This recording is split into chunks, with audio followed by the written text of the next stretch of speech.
केंद्र ने सभी राज्यों को अपने यहां पाकिस्तानी नागरिकों की पहचान कर जल्द वापस भेजने के लिए कदम उठाने के दिए निर्देश।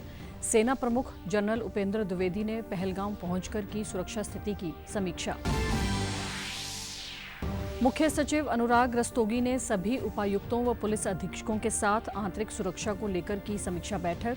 कहा, प्रदेश में कानून व्यवस्था कायम रखना सरकार की सर्वोच्च प्राथमिकता। ड्रग फ्री हरियाणा अभियान के तहत चल रही राज्य स्तरीय साइक्लोथॉन 2.0 को जींद में मुख्यमंत्री नायब सिंह सैनी ने किया रवाना। कहा, खापों के मोर्चा संभालने से प्रदेश जल्द होगा नशा मुक्त। और केंद्रीय खाद्य प्रसंस्करण मंत्री चिराग पासवान ने कुंडली में स्थित निफ्टम में किया आकांक्षी नेताओं और सलाहकारों के लिए स्टार्टअप फोरम का शुभारंभ। फोरम को बताया नवाचार, कृषि उद्यमिता एवं युवा भारत की आकांक्षाओं का संगम। नमस्कार, मैं भानुप्रिया। अब समाचार विस्तार से। पहलगाम में पर्यटकों पर हुए आतंकी हमले का मुंहतोड़ जवाब देने के लिए केंद्र लगातार बड़े कदम उठा रहा है। इसी कड़ी में आज केंद्रीय गृह मंत्री अमित शाह ने सभी राज्यों के मुख्यमंत्रियों से बातचीत की। इस दौरान उन्होंने निर्देश दिया कि वे अपने अपने राज्यों में रह रहे सभी पाकिस्तानी नागरिकों की पहचान कर जल्द से जल्द पाकिस्तान वापस भेजने के लिए कदम उठाएं। इस फैसले के तहत भारत सरकार ने सभी प्रकार के वीजा को तत्काल प्रभाव से रद्द कर दिया है। उधर पहलगाम में हुए आतंकी हमले के बाद सेना प्रमुख जनरल उपेंद्र द्विवेदी आज श्रीनगर पहुंचे। यहां सेना के कमांडर्स ने जनरल द्विवेदी को मौजूदा हालात और आतंकियों के खिलाफ सेना द्वारा उठाए गए कदमों की जानकारी दी। सेना प्रमुख को नियंत्रण रेखा के मौजूदा हालात के बारे में भी जानकारी दी गई। गौरतलब है कि आज सुबह नियंत्रण रेखा पर कुछ जगहों पर छोटे हथियारों से गोलीबारी हुई, जिसकी शुरुआत पाकिस्तान ने की थी। भारतीय सेना ने इसका प्रभावी तरीके से जवाब दिया है। जम्मू कश्मीर के पहलगाम में हुए आतंकवादी हमले के मद्देनजर आर्मी चीफ का ये दौरा काफी अहम है। इस दौरान वह महत्वपूर्ण सैन्य ठिकानों पर जाएंगे। पहलगाम आतंकी हमले के बाद सभी दलों के नेताओं ने पाकिस्तान के विरुद्ध सुरक्षा मामलों की कैबिनेट समिति की गई कार्रवाई का समर्थन किया है। नई दिल्ली के संसद भवन परिसर में सरकार द्वारा बुलाई गई सर्वदलीय बैठक के दौरान कल इन नेताओं ने आतंकवाद से लड़ाई और सरकार की कार्रवाई में पूरा सहयोग देने का भी आश्वासन दिया है। बैठक के बाद संसदीय कार्य मंत्री किरण रिजिजू ने बताया कि सभी दलों ने आतंकी हमले पर चिंता व्यक्त की और समर्थन दिया है। रक्षा मंत्री ने पहलगाम हमले और सीसीएस बैठक में सरकार की कार्रवाई की जानकारी दी। सरकार ने आज और कड़ी कार्रवाई करने संबंधी अपना इरादा भी व्यक्त किया है। उन्होंने कहा कि नेताओं को इस घटना और सरकार की कार्रवाई की जानकारी दी गई है।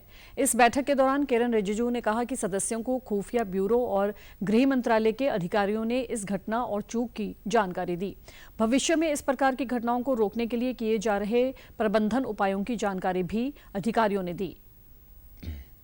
को लेकर के सबने अपना चिंता जताया है। सब पॉलिटिकल पार्टी ने अपने अपने विचार को रखा और एक चीज़ सामने में आया कि देश को एकजुट और एक आवाज़ में खड़ा रह करके बोलना चाहिए और आतंकवाद के खिलाफ में एकजुट होकर के भारत को लड़ाई लड़ना चाहिए, ये सबने माना है। बैठक के बाद मीडिया से बातचीत में लोकसभा में विपक्ष के नेता राहुल गांधी ने कहा कि पहलगाम आतंकी हमले की सभी ने निंदा की है। उन्होंने कहा कि विपक्ष ने सरकार को किसी तरह की कार्रवाई करने का पूरा समर्थन दिया है। वहीं कांग्रेस अध्यक्ष मल्लिकार्जुन खड़गे ने कहा कि सभी दलों ने आतंकी हमले की निंदा की है। उन्होंने कहा कि जम्मू कश्मीर में शांति बनाए रखने के प्रयास किए जाने चाहिए। यूनिफॉर्मली कंडेम किया है, सबने सपोर्ट दिया ऑपोजिशन ने सरकार को, कोई भी एक्शन ऑल पार्टी के साथ हुई जो राजनाथ सिंह जी ने प्रिसाइड किया, अमित शाह जी भी वहाँ थे। हमने सब लोगों ने मिल के जो पहलगाम में इंसिडेंट हुआ है उसको सभी लोगों ने कंडेम किया।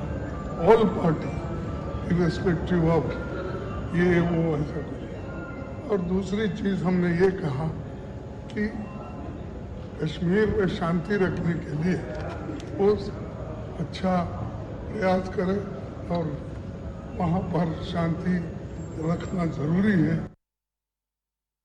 15 विभिन्न राजनीतिक दलों के नेता इस बैठक में शामिल हुए। ये बैठक लगभग 2 घंटे तक चली। इस बैठक की अध्यक्षता रक्षा मंत्री राजनाथ सिंह ने की। इस सर्वदलीय बैठक में गृह मंत्री अमित शाह, विदेश मंत्री डॉक्टर एस जयशंकर, वित्त मंत्री निर्मला सीतारमण, भाजपा अध्यक्ष जेपी नड्डा, डीएमके नेता तिरुचि सिवा, एनसीपी नेता प्रफुल्ल पटेल, एनसीपी एसपी की सुप्रिया सुले, समाजवादी पार्टी के रामगोपाल यादव, आम आदमी पार्टी के संजय सिंह, आरजेडी के प्रेमचंद गुप्ता, वाईएसआरसीपी के पीवी मिथुन रेड्डी, तृणमूल कांग्रेस के सुदीप बंदोपाध्याय शामिल थे। हमारे संवाददाता ने बताया कि पहलगाम आतंकी हमले में जान गंवाने वाले मासूम लोगों के स्मरण में 2 मिनट का मौन रखा गया।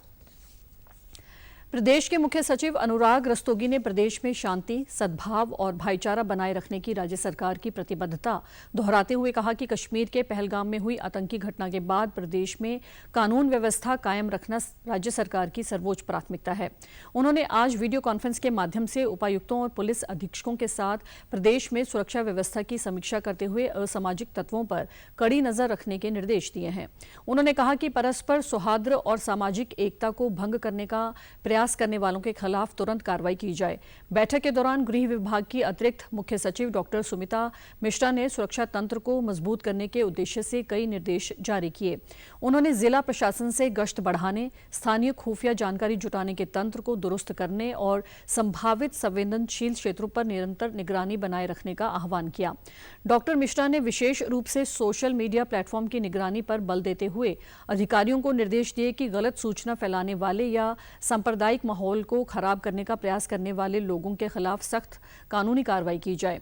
उन्होंने कहा कि सामाजिक सौहार्द को बिगाड़ने की किसी भी कोशिश से सख्ती से निपटा जाए। उन्होंने सभी जिला अधिकारियों को निर्देश दिए कि प्रदेश के विश्वविद्यालयों और कॉलेजों में पढ़ रहे कश्मीरी छात्रों की पूर्ण सुरक्षा और सहायता सुनिश्चित की जाए। जिला प्रशासन शैक्षणिक संस्थानों के निकट संपर्क में रहे ताकि छात्रों में सुरक्षा संबंधी किसी भी चिंता को दूर किया जा सके। वहीं पुलिस महानिदेशक शत्रुजीत कपूर ने बैठक के दौरान सभी जिला पुलिस प्रमुखों को संवेदनशील क्षेत्रों की पहचान करने और उन पर कड़ी नजर रखने के निर्देश दिए। उन्होंने आपसी समझ को बढ़ाने और सांप्रदायिक सद्भाव बनाए रखने के लिए जिला स्तर पर शांति समितियों को फिर से सक्रिय करने की आवश्यकता पर बल दिया।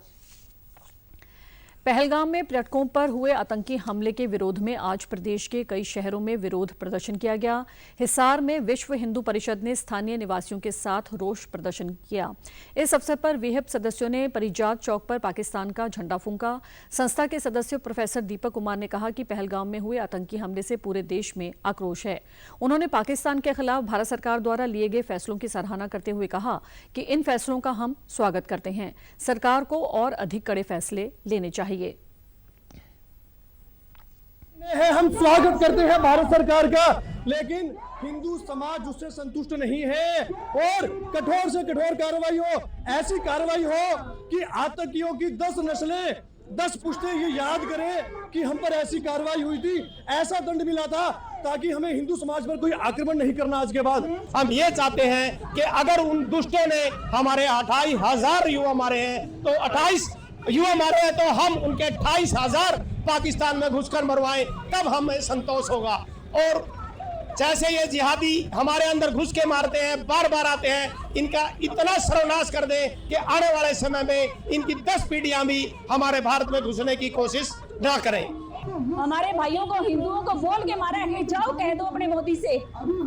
पति को मार के पत्नी को ये बात कही है कि जाओ कह दो अपने मोदी से, हम अपने मोदी जी के साथ हैं और देश के लिए हम एकजुट होकर अब काम करेंगे और इन मुल्लों को कहीं भी नहीं छोड़ेंगे। पर पहलगाम में पर्यटकों पर हुए आतंकी हमले के विरोध में नारनौल के गांव पाली में पूर्व सैनिकों व ग्रामीणों ने रोष प्रदर्शन किया और राष्ट्रपति के नाम एसडीएम अनिल कुमार को ज्ञापन सौंपा। इस दौरान उन्होंने जिहादी, आतंकवादी और पाकिस्तान मुर्दाबाद के नारे लगाए और पाकिस्तान का पुतला फूंका। इस मौके पर पूर्व सैनिकों ने कहा कि सरकार आतंकियों के खिलाफ जोरदार कार्रवाई करे, पूरा देश उनके साथ है। अगर जरूरत पड़ी तो वे दोबारा देश सेवा करने के लिए भी तैयार हैं। यहाँ बस स्टैंड पर पहुंचे हैं और हमारा विचार है, हम यहाँ से लेकर के और एसडीएम साहब को ज्ञापन देंगे, राष्ट्रपति के नाम ज्ञापन देंगे, प्रधानमंत्री के नाम ज्ञापन देंगे और हमने ज्ञापन के साथ में गांव की लिस्ट भी देंगे। अगर हमारे गांव से इतने आदमी हम लड़ाई में जाने के लिए तैयार हैं। इवन मैं अंडर 5 हूँ, फौज से रिटायर हूँ। गाँव की जो कमान है, गाँव मेरे पिता तुल्य बुजुर्गों को दे करके और मैं लड़ाई लड़ने के लिए, बदला लेने के लिए तैयार हूँ। मन में वही जज्बा आज भी है जो नौकरी के दौरान था। अगर सरकार चाहे, हमें हुक्म देती है, तो हम आज भी बॉर्डर पे जाने के लिए तैयार हैं और जिन लोगों ने ये कायरपूर्णता हरकत की है उससे बदला लेने के लिए हम अब भी पूरे फौजी तैयार हैं। पूरे गांव के एक्स सर्विसमैन चाहते हैं कि हमें मौका मिले तो हम बॉर्डर पे जरूर पहुंचेंगे और उनको सबक सिखा के आएंगे।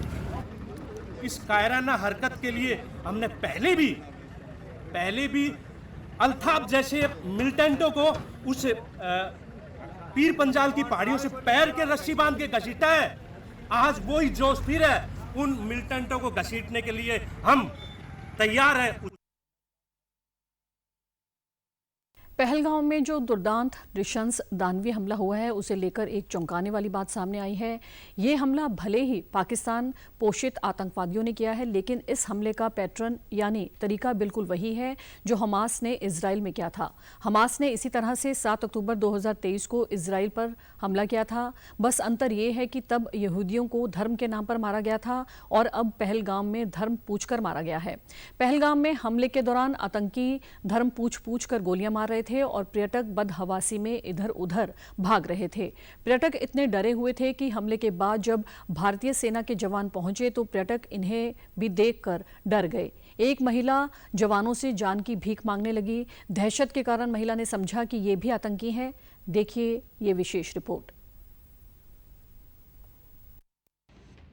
कश्मीर के पहलगाम में पर्यटकों को निशाना बनाया गया और इजराइल के नोवा म्यूजिकल फेस्टिवल में 7 अक्टूबर 2023 को किस तरह से हमास के लड़ाकों ने वहां जो पर्यटक आए थे, म्यूजिक फेस्टिवल में शामिल होने जो पर्यटक आए थे, उनको निशाना बनाया था। समानताएं आप देख सकते हैं। अरे नहीं हम लोग फौज हैं। हम लोग बैठो हम लोग फौज हैं। बैठो अरे हम लोग फौजी हैं, कुछ नहीं करेंगे। आपकी सेफ्टी के लिए आए हो, आपकी सेफ्टी के लिए आए हैं। बैठो आपकी सेफ्टी के लिए आए हैं। हम इंडियन आर्मी हैं। बैठो। ये इंडियन आर्मी है। आप लोग कहाँ से आए हो? कहाँ से आए आप लोग? आपके बच्चे कुछ नहीं करेंगे। थोड़ा बताइए। हुआ पति आए हैं। बैठो आपकी सेफ्टी के लिए आए हैं। हम इंडियन आर्मी हैं। बैठो। ये इंडियन आर्मी है। आप लोग कहाँ से आए हो? कहाँ से आए आप लोग? आपके बच्चे कुछ नहीं करेंगे। थोड़ा बताइए। हुआ ड्रग फ्री हरियाणा अभियान के तहत निकाली जा रही साइक्लोथॉन 2.0 प्रदेश भर में निकाली जा रही है। गत 5 अप्रैल को हिसार से शुरू हुई साइकिल रैली विभिन्न जिलों से होती हुई जींद पहुंच चुकी है। 27 अप्रैल को सिरसा में इसका समापन होगा। इसी कड़ी में आज जींद में मुख्यमंत्री नायब सिंह सैनी ने यात्रा को हरी झंडी दिखाकर रवाना किया। मुख्यमंत्री स्वयं साइकिल चलाकर कार्यक्रम स्थल तक पहुंचे और इसके उपरांत प्रतिभागियों के साथ साइक्लोथॉन का हिस्सा बने। इस मौके पर उन्होंने कहा कि हरियाणा का युवा नशे का नाश करने की ठान चुका है। हरियाणा सरकार एक तरफ जहां जागरूकता अभियान चला रही है, वहीं कड़ा कानून बनाकर नशा तस्करी करने वालों को सख्त सजा का प्रावधान किया गया है। उन्होंने खाप पंचायतों की सराहना करते हुए कहा कि समाज सुधार में इनकी बहुत बड़ी भूमिका रही है। नशे को जड़ से समाप्त करने को जिस तरह से खापों ने मोर्चा संभाला है, उससे उन्हें उम्मीद है कि हरियाणा बहुत जल्द नशे की बीमारी से मुक्त हो जाएगा। उन्होंने कहा कि नशा पूरी मानवता के लिए अभिशाप है। इस बात को लेकर के जागरूक करना कि वो नशे से दूर रहें, नशे के ऊपर हावी ना हो, क्योंकि नशा एक व्यक्ति को नहीं पूरे परिवार को कमजोर करता है। नशा विकास की गति को रोकता है।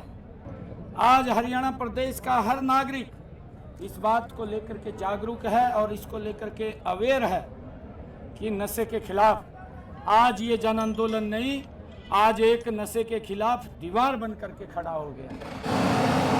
आज हमारी सभी खापों ने भी इस मुहिम के अंदर आकर के जुड़ करके इसको समर्थन दिया है, क्योंकि हमारी सभी खापें जो खाप पंचायतें हैं वो इस मुहिम को लेकर के पहले भी उनका अभियान चलता रहता है और आज पूरी खापों ने आकर के इस यात्रा का समर्थन किया है। मैं उनका भी दिल से धन्यवाद करता हूं।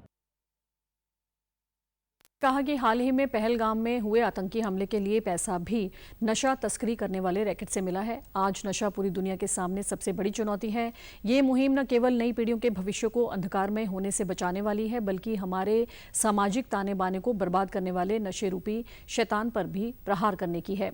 इस यात्रा में स्कूलों, महाविद्यालयों व अन्य शैक्षणिक संस्थानों से युवाओं के अलावा पुलिस, एनसीसी, एनएसएस तथा अन्य संस्थानों के सदस्यों ने भाग लिया। उन्होंने कहा कि ये राज्य सरकार की बेहतर पहल है और इससे लोग प्रदेश में नशे के खिलाफ जागरूक होंगे।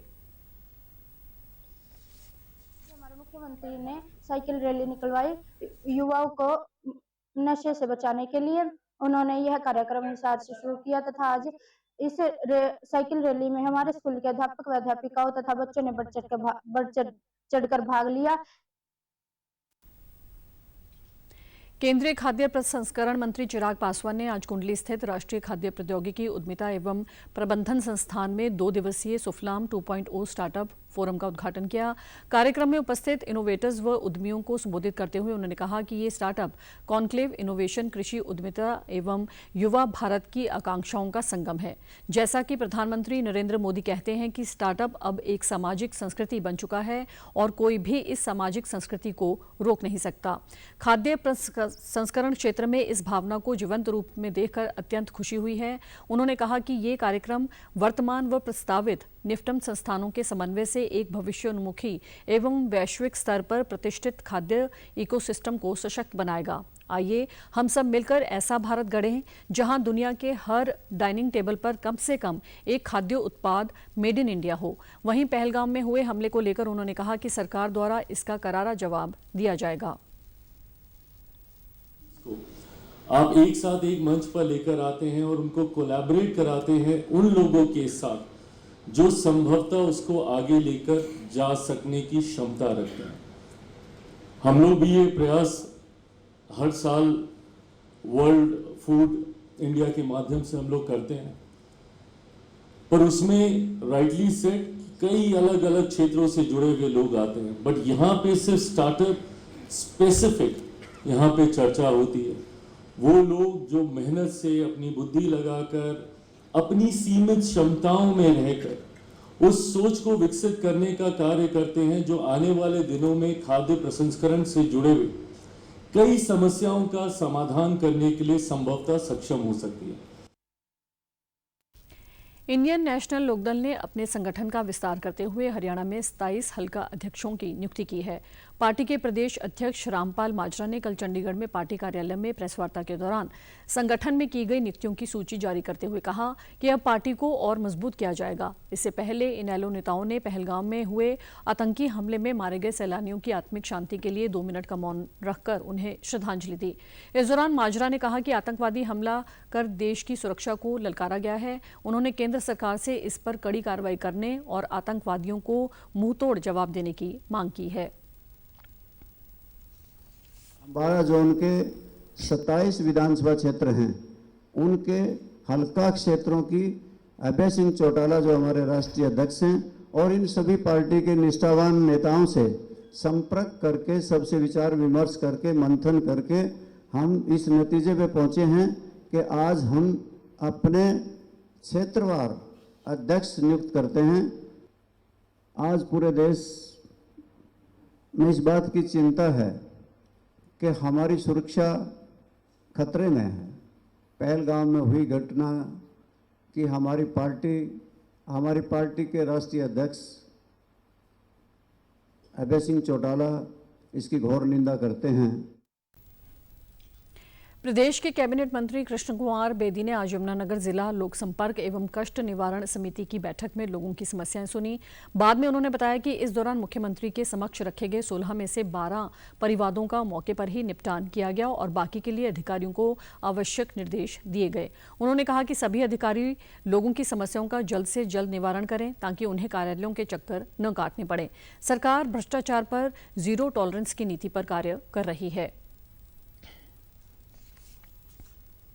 हमारे पास कुल टोटल 16 एजेंडा आइटम थी, जिसमें एक पुरानी आइटम थी और बाकी 15 नई थी।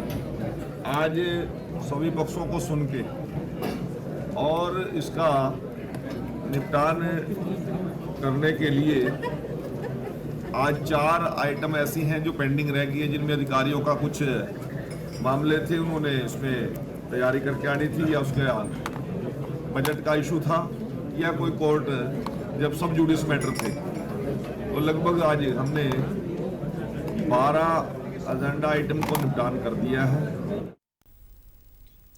प्रसार भारती का OTT प्लेटफॉर्म वेव्स तेजी से दर्शकों के बीच अपनी जगह बना रहा है। इसमें 26 भाषाओं में मनोरंजन सामग्री उपलब्ध है, जिसे दुनिया के 181 देशों में देखा जा सकता है। वेव्स पर अब तक 200 से अधिक लाइव कार्यक्रमों का प्रसारण भी किया गया है। वेव्स को लेकर आज दूरदर्शन केंद्र चंडीगढ़ की ओर से UT गेस्ट हाउस में एक प्रेस वार्ता का आयोजन किया गया। इस दौरान क्लस्टर प्रमुख सुमित गोयल ने कहा कि वेव्स प्लेटफॉर्म के जरिए प्रसार भारती ने OTT पर अपना पदार्पण किया है। इस प्लेटफॉर्म पर मनोरंजन की नवीन सामग्री के अलावा आकाशवाणी और दूरदर्शन के एक्सक्लूसिव आर्काइव्स भी उपलब्ध हैं, जिसे निःशुल्क देखा जा सकता है। उन्होंने कहा कि इसके कंटेंट के जरिए दर्शकों में भारतीय सांस्कृतिक मूल्यों को पुनर्स्थापित करने की कोशिश की गई है। वेव्स पर मौजूद कंटेंट का पूरा परिवार एक साथ बैठकर लुत्फ उठा सकता है। So likewise, Prasar Bharati Waves OTT guarantees clean, non-vulgar family entertainment program and credible, authentic, reliable news, and at the same time providing ethical and moral values, keeping the fabric of the country intact. Nearly 95% of the content is free for everybody to see. The only thing that will be coming in between is some advertisements. Live TV channels, radio channels, sports content, live events, then gaming.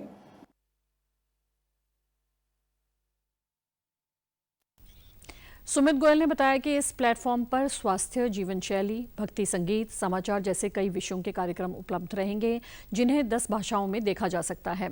इसमें आपदा के समय emergency alert देने की भी सुविधा है। अब तक वेव्स के एंड्रॉयड पर 30 लाख से अधिक डाउनलोड हो चुके हैं। इसके 3 प्रकार के गोल्ड, डायमंड और प्लेटिनम सब्सक्रिप्शन हैं। इसका गोल्ड सब्सक्रिप्शन निःशुल्क है, जबकि डायमंड सब्सक्रिप्शन में मात्र 30 रुपये प्रति महीने के हिसाब से HD में कंटेंट देखा जा सकता है। प्लेटिनम सब्सक्रिप्शन अल्ट्रा HD में उपलब्ध रहेगा। उन्होंने बताया कि क्रिएटर्स के साथ मिलकर और नया कंटेंट भी बनाकर प्लेटफॉर्म पर डाला जा रहा है। OTTs may not be, you can say, having the facilities which this platform is already having. We are having feature films, shows, documentaries, nostalgic DD and AR content. We are, you can say, bringing in the full bouquet for you in the free plan itself. And monthly rental for Diamond is also available, that is 30 rupees. Then another thing is emergency facility for emergency alert is there. If there is some mishaps, something happening, and then the public service broadcaster can push in the emergency alerts.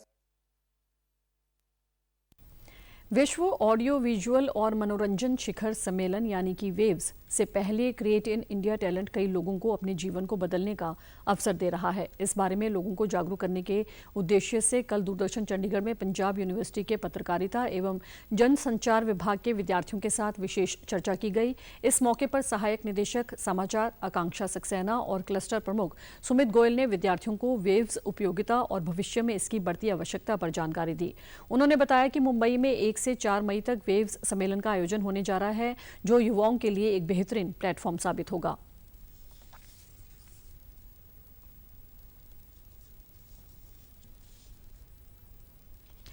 आज विश्व malaria दिवस है। Malaria के बारे में जागरूकता बढ़ाने और इस रोग पर नियंत्रण, रोकथाम तथा इसे पूर्ण रूप से समाप्त करने संबंधी उपायों को बढ़ावा देने के लिए विश्व स्वास्थ्य संगठन द्वारा आयोजित वैश्विक पहल है।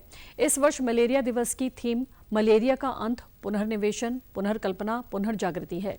इसका उद्देश्य मलेरिया उन्मूलन की दिशा में हुई प्रगति में तेजी लाने के लिए वैश्विक नीति से लेकर सामुदायिक कार्रवाई तक सभी स्तरों पर प्रयासों को फिर से सक्रिय करना है। उधर प्रदेश में भी आज मलेरिया दिवस के अवसर पर लोगों को जागरूक किया गया। फतेहाबाद में स्कूली छात्राओं ने एक जागरूकता रैली निकाली, जिसे स्वास्थ्य विभाग के हेल्थ इंस्पेक्टर राजेश कुमार ने हरी झंडी दिखाकर रवाना किया। उन्होंने मलेरिया के लक्षणों की जानकारी देते हुए बताया कि मलेरिया के मुख्य लक्षणों में अचानक तेज बुखार, ठंड लगना, पसीना आना, सिरदर्द और शरीर में कमजोरी शामिल है, जिनके प्रति लोगों को सतर्क रहना चाहिए। इस रैली के माध्यम से न केवल छात्रों में सामाजिक जिम्मेदारी की भावना विकसित होगी, बल्कि आमजन जागरूक भी होंगे। इसके लिए स्कूली स्तर के साथ साथ अन्य जगहों पर भी शिविर लगाए जा रहे हैं। आने वाले सीजन में मच्छरों की पैदाइश को कैसे रोका जाए और जो बीमारी फैलने की संभावना उसको कैसे कम किया जाए, लोगों में जागरूकता फैलाने के उद्देश्य से हमने आज रैली निकाली, जिसके तहत बच्चों ने स्लोगन के द्वारा लोगों को काफ़ी बाजार में, गलियों में अवेयरनेस फैलाई। यही है कि ठंड के साथ बुखार आता है, मलेरिया, और इसमें पहले ठंड लगती है, कभी होती है, पूरा तेज जैसे जाड़ा लगता है, गर्मी के मौसम में भी पूरी ठंड होती है, और उसके बाद पसीना आता है और अपना बुखार उतर जाता है। 48 से 72 घंटे के अंदर दोबारा फिर बुखार आता है, वही ठंड लगते हुए बुखार आता है, और ये अवेयरनेस फैलाई गई है। राय के अध्यापक सुनील कुमार ने कहा कि अभी भी बहुत से लोग ऐसे हैं जिन्हें इस बीमारी की ज़्यादा जानकारी नहीं है, इसलिए बच्चों ने लोगों को जागरूक करने की पहल की है। विद्यार्थियों ने कहा कि हमने रैली के माध्यम से लोगों को मलेरिया के लक्षण व उससे बचाव के बारे में जानकारी देने का प्रयास किया है। उस रैली में मकसद ये था कि लोगों को जागरूक करना कि मलेरिया से कैसे बचा जाए। जैसे कि आपको पता है कि आजकल मच्छरों का प्रकोप बहुत हो चुका है, बहुत से लोग इन चीज़ों से अवेयर नहीं है कि मलेरिया से कैसे बचा जाए। तो जैसे कि बच्चों ने रैली निकाल के अलग अलग तरह के स्लोगन बोले, उनमें बताया कि लोगों को मलेरिया से कैसे बचा जा सकता है। तो लोगों को जागरूक किया और मतलब कि लोगों को बताया। बहुत से मतलब हमने बाज़ार के अंदर रैली निकाली और अलग अलग तरह से स्लोगन के द्वारा लोगों को जागरूक किया बचने के लिए मलेरिया से। प्रदेश के सामाजिक न्याय एवं अधिकारिता मंत्री कृष्ण कुमार बेदी ने कल नरवाना के गांव भाणा ब्राह्मण में एक जनसभा को संबोधित किया। इस मौके पर उन्होंने ग्राम वासियों द्वारा रखी गई सभी मांगों को मंजूर करते हुए गांव के विकास के लिए 2 करोड़ 21 लाख रुपए देने की घोषणा की। उन्होंने कहा कि गांव में आपसी भाईचारा और एकजुटता ग्रामीण विकास की मुख्य धुरी है। देश व प्रदेश में गरीब, मजदूर, कमेरे वर्ग, गाँव और देहात की सरकार है। जनप्रतिनिधियों एवं ग्रामीणों को आपसी तालमेल व सौहार्दपूर्ण वातावरण बनाए रखकर सरकार द्वारा क्रियान्वित योजनाओं का फायदा उठाना चाहिए। कैबिनेट मंत्री ने ग्रामीणों से कहा कि उनके दरवाजे सार्वजनिक एवं आवश्यक निजी कार्य के लिए 24 घंटे खुले हैं। देखिए, केंद्र में और प्रदेश में दोनों जगह भारतीय जनता पार्टी की सरकार है। शिक्षा, चिकित्सा और सुरक्षा के साथ साथ विकास मोदी जी का एक नारा है। और नरवाना विधानसभा के अंदर तो पिछले 20-22 साल से सूखा पड़ा हुआ था, बहुत विकास कार्य रुके हुए हैं और उसको गति देने के लिए मेरे पहले दिन से ही वादा है कि नरवाना 90 की 90 विधानसभा में किसी विधानसभा से पीछे न रहे। और जिस प्रकार लोगों का प्यार, आशीर्वाद और स्नेह भारतीय जनता पार्टी को और मुझे नरवाना की जनता ने दिया है, तो उनका कर्ज उतारना पड़ेगा। हमारे मुख्यमंत्री जी ने विकास के लिए हम सबको फ्री हैंड कर रखा है।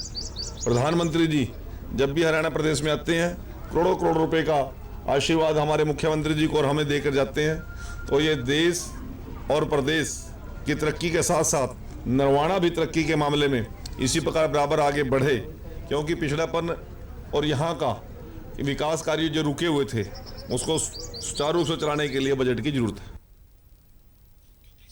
साथ ही इस दौरान कैबिनेट मंत्री कृष्ण कुमार बेदी ने पहलगाम में आतंकवादियों के हमले में मारे गए लोगों को 2 मिनट का मौन रखकर श्रद्धांजलि भी दी। मुख्यमंत्री नायब सिंह सैनी ने अधिकारियों को निर्देश देते हुए कहा कि नगर निकायों में कचरा संग्रहण कार्य में आमजन का फीडबैक लेने के लिए विभाग द्वारा फीडबैक सेल की स्थापना की जाए। इस सेल को सीएम डैशबोर्ड के साथ लिंक किया जाए ताकि इस संबंध में लोगों से फीडबैक लेकर इस कार्य में निरंतर सुधार करते हुए शहरों को और अधिक स्वच्छ और सुंदर बनाया जा सके। उन्होंने कहा कि लोगों के फीडबैक के आधार पर अच्छा कार्य करने वाले निकायों को सम्मानित किया जाएगा तथा कोताही बरतने वालों के खिलाफ कार्रवाई भी की जाएगी। उन्होंने कल चंडीगढ़ में शहरी स्थानीय निकाय विभाग की समीक्षा बैठक की अध्यक्षता करते हुए कहा कि प्रदेश में स्वच्छ सर्वेक्षण के तहत सभी कार्यों को गति से आगे बढ़ाया जाए। हमें मिलकर प्रदेश को स्वच्छ सर्वेक्षण रैंकिंग में आगे बढ़ाना है, इसके लिए विशेष प्रयास किए जाएं। उन्होंने कहा कि कुरुक्षेत्र को भी स्वच्छता के मामले में नंबर 1 पर लाने के लिए विशेष अभियान की शुरुआत की गई थी, जिसमें सामाजिक संस्थाओं, गैर सरकारी संगठनों आदि ने बढ़ चढ़कर भागीदारी की थी। पिपली गेट पर स्थापित गीता द्वार को और भव्य रूप देने के लिए भी योजना बनाई जाए।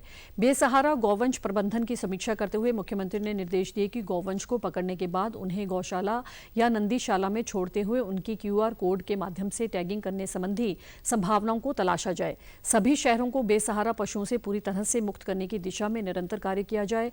मुख्यमंत्री ने कहा कि प्रदेश में म्युनिसिपल एरिया में अगर कहीं भी अवैध कॉलोनी पनप रही है तो संबंधित के खिलाफ तुरंत कार्रवाई अमल में लाई जाए। समाचारों में आज इतना ही। नमस्कार।